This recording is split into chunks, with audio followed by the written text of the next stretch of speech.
Good morning, Bruins! I'm Hayden O'Banion. I'm Andrew Ogden. And this is Random. Wait. Oh, sorry, wrong show. This is Bruin TV.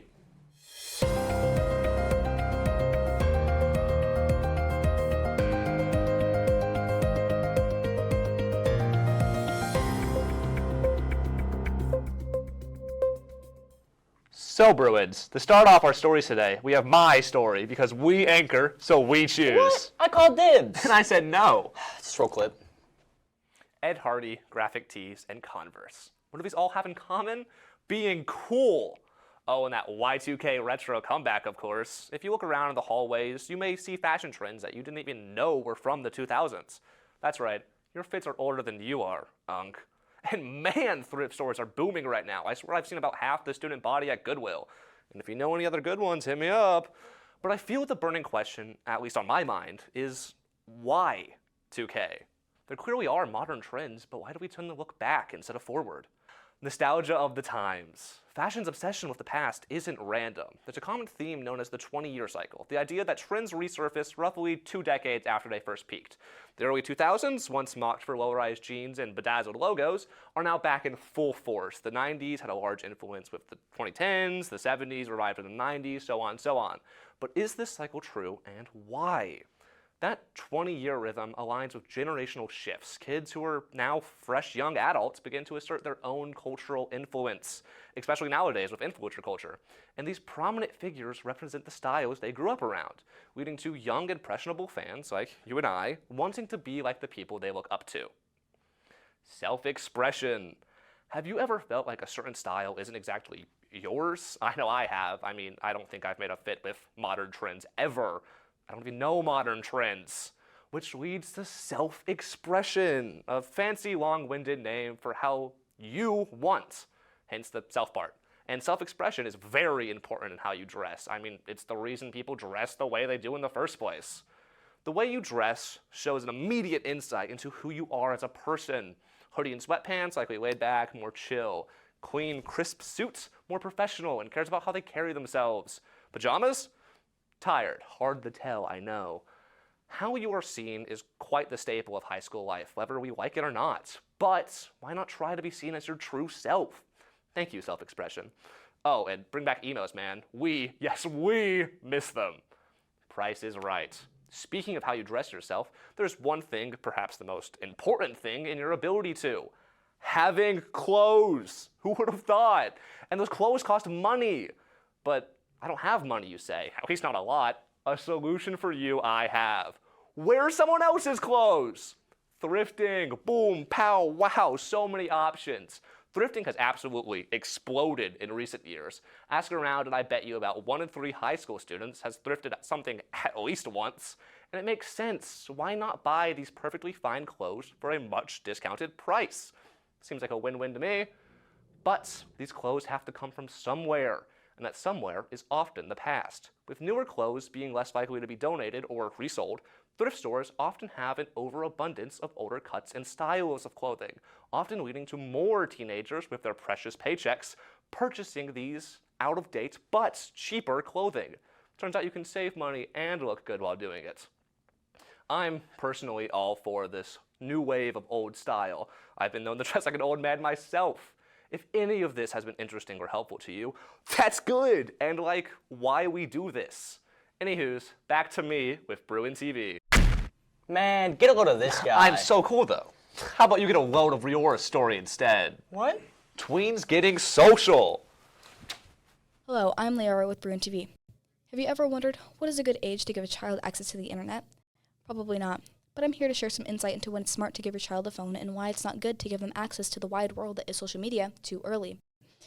Early exposure to social media can negatively affect the still developing brains of children, leading to higher rates of depression, anxiety, and even suicidal thoughts.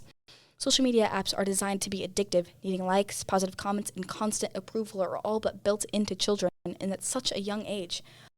Almost 40% of children ages 8 to 12 and even younger are already on various social media platforms like Discord, Snapchat, Instagram, etc. These apps can expose children to harmful people and environments. Such environments can lead to cyberbullying and even grooming. Many psychologists recommend waiting until the age of 13 or even later to give kids social media. So maybe put the phones down, go touch some grass. We all know you guys need it. Man, touch some grass. Sorry, Andy, I don't think they can. It's snowing. What? Snowing? No, it's It's not. snowing! Good morning, Bartlesville High School. We've got snow and you've still got school thanks to virtual snow days. Just kidding. They changed that again. Does anyone know how snow days work? I know I don't, and that means you probably don't either. So let me break it down for you more. Snow days used to be a wondrous free day off from school. It was a family day. Everybody was happy. But alas, all good things must come to an end, and our end was COVID-19 with the introduction of virtual school, a crime on actual learning and throwing us into the era of the detested busy work. Boo. But now it's back. Snow days have returned and we are free. And believe me when I say it could be worse, some schools are adding extra minutes onto the school day. Well, not much at first, it adds up. Imagine an extra hour at school. What would you even do with all that time? Surely not busy work, right? Well, anyways, that's my snow day blurb. Let's get back to me and my lovely assistant, Manager McDogden. Don't call me that. Come on, it's true though. McMogden? Come on, dude, that's not cool. man. Olympics, but cold. Brr, roll clip. The Winter Olympics only happen every 4 years, so you've got to watch them when you have a chance. There's a massive variety of sports, from well-known ones like ice hockey to extremely obscure sports, like winter pentathlon. There's tons of sports included in the Olympics that you've probably never heard of, like skeleton or ski mountaineering, which is new for the 2026 Winter Olympics. The purpose of the Olympics is to compete for your country against representatives from other countries, battling for the chance of international fame and glory. The greatest honor/award in the Olympics is getting the real solid gold medal, signifying your athletic prowess. Athletes from all over the world train over a series of years just to compete in this event and make their country proud. The Winter Olympics this year are in Milan, Italy, so that the athletes can use the Alps for sports like Thank you, Andrew. I'll have to check that out. But first, a moment from our sponsors. Andy, we don't have sponsors. We will one day. But you know what we do have? Paid? No, Money? no. But we do have Brad's own custom story. Roll clip. The city of Bartlesville features over 36 life-sized artist-painted buffalo statues as part of its Buffalo Stampede public art project. It began around 1998 when a troop of Girl Scouts needed funding, so they encouraged local sponsors and artists to make and decorate the different buffalo statues you can see dotted around town. Some notable statues include Billie Jean, the Dancing Machine, Magic, Michelangelo, the Tree of Life, and my personal favorite, Sparty. These painted life-size statues represent more than just an animal. They represent Bartlesville's strong sense of heritage, community, and creativity. And that just about wraps us up. Time for a dad joke. Bye, son. I am not your son. I'm his dad, Hayden O'Banion. He is not. I'm Andrew Ogden. And this was Bruin TV. Wait, sorry. This just in. Oh. You get to read. The Phillips 66 Veterans ERG is proud to share an extraordinary announcement. Phillips 66 has been selected to host The Wall That Heals, the Very traveling nice. replica of the Vietnam Veterans Memorial, brought to communities across the nation by the Vietnam Veterans Memorial Foundation. It is a 3/4 scale replica of the Washington, D.C. Memorial and is a community event. From May 6th to 10th, The Wall That Heals will be stationed at Lee Lake in Bartlesville. It reflects our company's deep respect for our nation's veterans and our commitment to preserving their stories and sacrifices. But this honor also comes with a significant responsibility. Thank you. And This was It's Bruin Bruin TV. TV.